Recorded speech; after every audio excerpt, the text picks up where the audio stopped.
रात के 2 बज रहे थे और विराट मेघालय और असम बॉर्डर के बीच पारी डीडीडीएचने वाली किशनोई नदी पार कर रहा था। दूर दूर तक अंधेरा छाया हुआ था। एक गहरे सन्नाटे ने किशनोई नदी को घेर के रखा हुआ था और उसी नदी के ऊपर काले बादल मंडरा रहे थे, जिन्हें देखकर ऐसा लग रहा था कि किसी भी पल वह बरसने वाले हैं। नदी में घुटनों तक पानी था, जो धीमी रफ्तार के साथ बहे जा रहा था। विराट के एक हाथ में मोबाइल का टॉर्च था तो दूसरे हाथ में साइकिल का हैंडल। विराट पैदल पैदल मोबाइल के टॉर्च की रोशनी के सहारे नदी पार कर ही रहा था कि तभी उसका मोबाइल बजने लग जाता है। विराट फोन उठाते हुए कहता है, हाँ वंदना, बोलो। मोबाइल के अंदर से एक औरत की आवाज सुनाई देती है, कहाँ तक पहुंचे आप जी? किशनोई नदी तक पहुंच गया हूं वंदना, बस ये किशनोई नदी पार करी और फिर मैं सीधे तुम्हारे पास। किशनोई नदी का नाम सुनते ही वंदना घबराते हुए कहती है, क्या कहा किशनोई नदी पार कर रहे हो आप? और नहीं तो क्या, अब तुम्हें तो पता ही है कि बंगला मुड़ा गांव से रोगंकामुचा गांव जाने का मात्र एक यही रास्ता है और वो भी नदी पार करके जाना पड़ता है। आपको इतनी रात में वापस नहीं आना चाहिए था, ग्रेवयार्ड कोठी में ही रुक जाना चाहिए था।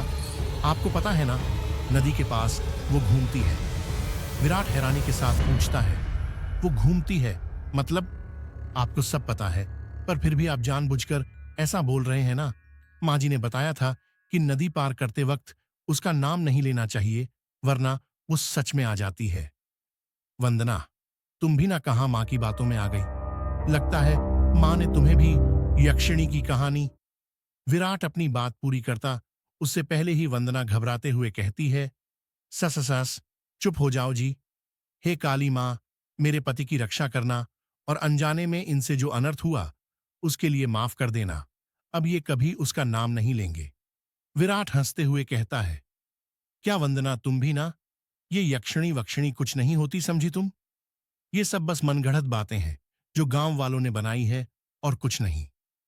आप नहीं मानते तो मत मानिए, पर मैं तो मानती हूं। आप ना जल्दी से आ जाइए बस। हाँ वंदना, आ रहा हूं, बस ये नदी तो पार कर लूं पहले। अच्छा, मैं रखती हूं। अरे ऐसे कैसे? तुम्हें नहीं लगता तुम कुछ भूल रही हो? मैं भूल रही हूं? क्या भूल रही हूं? यक्षिणी के बारे में याद रख सकती हो, लेकिन ये याद नहीं रख सकती कि आज हमारी शादी की सालगिरह है।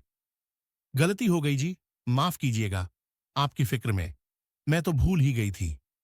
विराट मुंह बनाते हुए कहता है, अब भूल गई थी तो उसकी सजा तो मिलेगी तुम्हें। सजा के लिए तैयार रहना।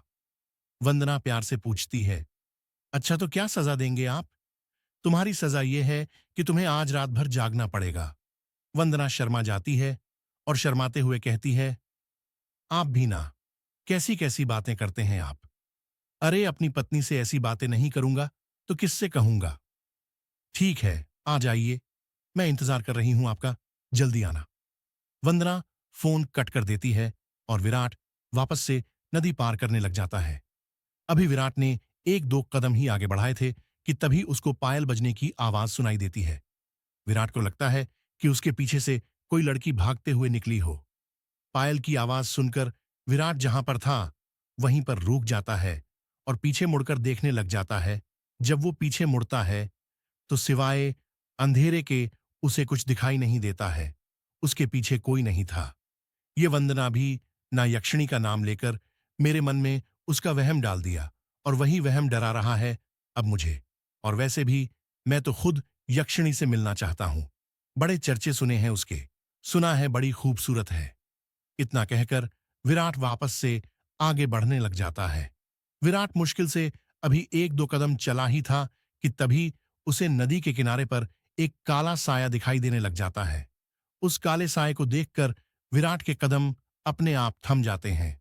साए को देखकर ऐसा लग रहा था कि जैसे वो विराट का ही इंतजार कर रहा था। काले साए के पास से पायल के बजने की आवाज और चमेली के फूल की खुशबू आ रही थी। विराट के हाथ पैर कपकपाने लग गए थे। विराट डरते हुए कहता है, कहीं वंदना की बात सच तो नहीं थी? ये यक्षिणी तो नहीं? विराट उस साए को देखकर इतना डर गया था कि उसका पूरा चेहरा पसीने से लथपथ हो गया था। विराट के हाथ पैर ठंडे पड़ गए थे। उसका दिल जोरों से धड़कने लग गया था। उसके समझ नहीं आ रहा था कि वो क्या करे। विराट डरते हुए कहता है, काका कौन है वहां पर? कोई जवाब नहीं आता है। सन्नाटा अभी भी छाया हुआ था। विराट अपने मोबाइल का टॉर्च उस काले साए पर मारने लग जाता है। जब उस टॉर्च की रोशनी उस काले साए पर पड़ती है तो विराट देखता है कि वो साया और किसी का नहीं बल्कि एक लड़की का था। नदी के किनारे पर एक बहुत ही खूबसूरत लड़की खड़ी हुई थी, जिसकी उम्र करीब 24 साल और लंबाई 5-5 फीट 2-2 इंच थी। उसकी लंबी सी गर्दन, गुलाबी से होंठ, बाल खुले हुए जो उसके कमर तक आते थे, उसका गोरा बदन और उसी गोरे बदन पर उसने काली साड़ी पहन रखी थी। वो लड़की किसी अप्सरा से कम नहीं लग रही थी। वह इतनी खूबसूरत थी कि कोई भी मर्द उसका रूप देखकर अपनी हदों को भूलकर उसकी बाहों में मदहोश होना चाहे। वो लड़की अपने हाथ से विराट को इशारा करते हुए अपने पास बुलाती है। उस लड़की को देखकर विराट भूल गया था कि यक्षिणी जैसी कोई चीज भी होती है। विराट अपनी साइकिल को वहीं पर छोड़ देता है और जल्दी जल्दी उस लड़की के पास जाने लग जाता है, जैसे उसके बदन में कोई आग लग गई हो। विराट उस लड़की के पास जाकर उससे धीरे से पूछता है, कौन हो तुम और यहां पर क्या कर रही हो? क्या नाम है तुम्हारा? लड़की अपने चेहरे पर मुस्कान लाते हुए कहती है, नाम में क्या रखा है, जो रखा